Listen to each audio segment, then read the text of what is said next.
The wind over the Arizona plains carried a faint cry that made Luke Carson pull his horse to a stop. It was late afternoon, the sun low and copper red, and he was on his way back to his ranch after driving cattle for a neighboring outfit. He had almost ignored the sound, thinking it was a coyote or the wind itself, but then it came again, small, desperate, unmistakably human.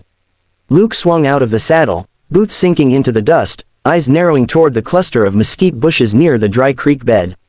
The cry came once more, softer this time, and when he parted the branches, he saw her, a tiny girl, no older than 6, wrapped in a tattered blanket, her face streaked with dirt and tears. She flinched when he crouched down, her eyes wide, dark as the desert night, but Luke held up his hand slowly. "Easy, little one," he said softly. "Ain't gonna hurt you." She said something in Apache. He didn't understand the words, but he understood fear when he saw it. Her ankle was scraped raw, her lip bleeding. He glanced around, saw no sign of anyone else, no horses, no tracks except her small bare feet. Whoever she'd been with was gone, and by the look of her, she'd been running for a while. Luke hesitated. The reservation was more than 2 days away, and the army patrols didn't take kindly to cowboys meddling in Apache affairs. But he couldn't just ride off and leave her. With a sigh, he lifted her gently into his arms. She stiffened but didn't fight, just looked at him with eyes too old for her face. "We'll get you warm, little miss," he murmured, mounting up with her in his arms. "Then we'll figure out what in blazes happened to you." By the time he reached his ranch, the desert was blue with dusk. His old sheepdog barked once, tail wagging, then fell quiet when Luke dismounted and carried the child inside. The cabin smelled of smoke and leather, a small fire crackled in the hearth. Luke set her down near the warmth and handed her a tin cup of water. She drank greedily, coughing once, then stared at him like she didn't trust that any of this was real. "You got a name?" he asked gently. She hesitated, then whispered something that sounded like, "Nita." "Nita," he repeated, nodding. "All right, Nita, you're safe now." Over the next few days, the girl hardly spoke but began to move with quiet familiarity around the place, feeding the hens, watching him mend fences, sleeping curled up under a quilt near the fire.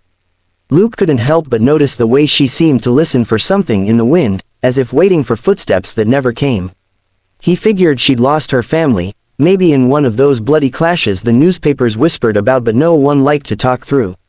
Then one morning, as Luke was checking the water trough, he spotted smoke on the horizon, not a campfire, but a signal column. Apache smoke. His heart quickened. He saddled his horse and rode toward it, careful to approach slow, hands open. Near a cluster of rocks, a woman stood beside a painted pony, tall and proud, her hair braided and streaked with ash from travel. Her eyes were fierce until they saw the child's small blanket draped over Luke's saddle. Then something in her face broke. She took one step forward and whispered, "Nita." Luke turned slightly, pointing toward the direction of his ranch. "She's safe," he said quietly.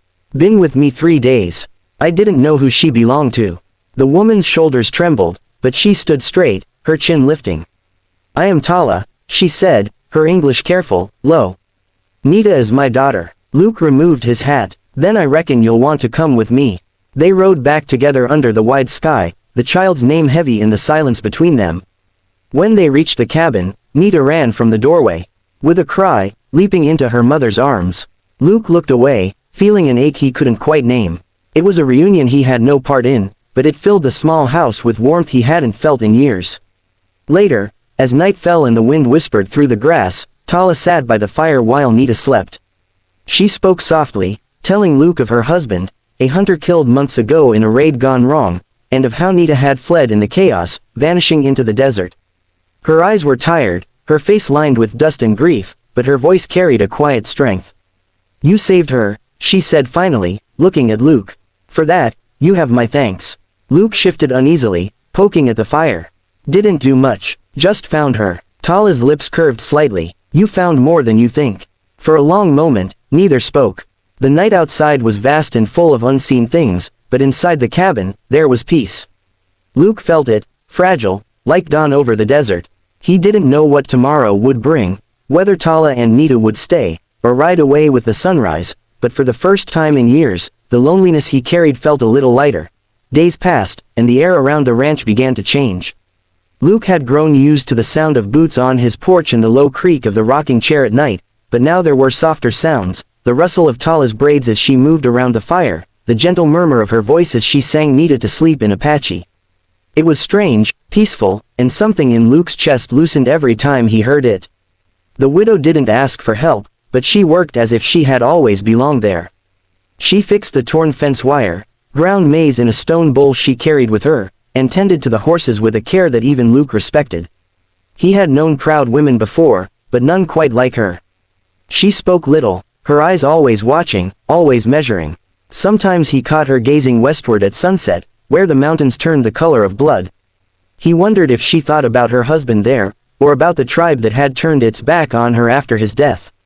One morning, Luke rode into town for supplies. The air was tense as soon as he hit the main street. Folks on porches stopped talking when they saw him, their eyes following the trail dust on his coat.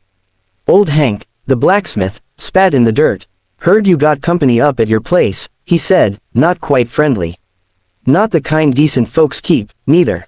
Luke's jaw tightened. "You heard wrong," he said simply, stepping past him toward the store. But whispers followed, cowboys muttering under their breath, women pulling their children aside. He ignored them, bought what he needed, and rode out before the anger boiling in his gut could boil over.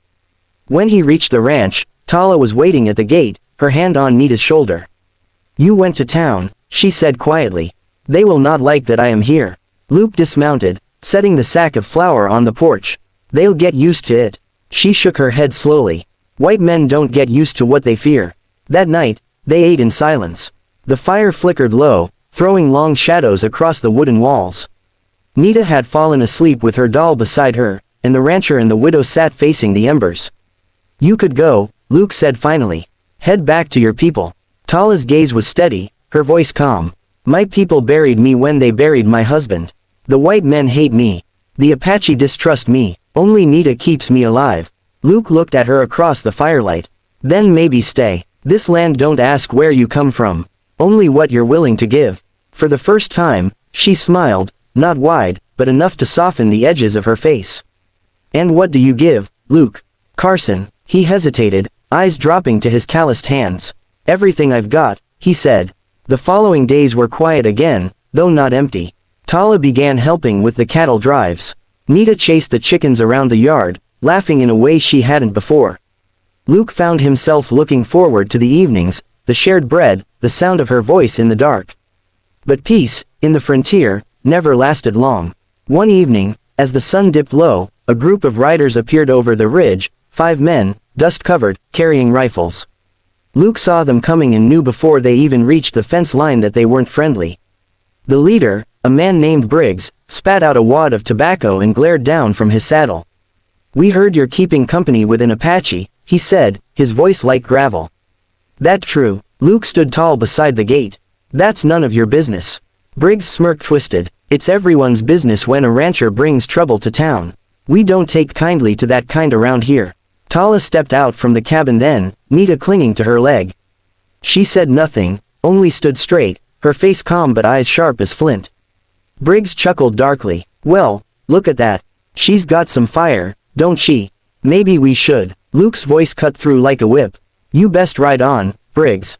Briggs' grin faltered. He spat again, turned his horse, and left with the others, the sound of their laughter fading down the trail. But the air around the ranch felt different now, heavier, like a storm waiting to break. That night, Luke couldn't sleep. He stood at the window, watching the dark horizon. He could feel Tala's presence behind him before she spoke. "They will come again," she said softly. "I know. They hate what they do not understand." He turned to her. "And what do they not understand?" Her eyes met his. "That we are the same." For a long moment, the silence stretched. The wind brushed through the open window, carrying the scent of sage and rain. Luke nodded slowly. "Then we'll make him see it." In that quiet promise, something changed, not spoken, not needed. The ranch wasn't just his anymore. It had become something else. A place of defiance. A home forged out of loneliness, loss, and stubborn hope.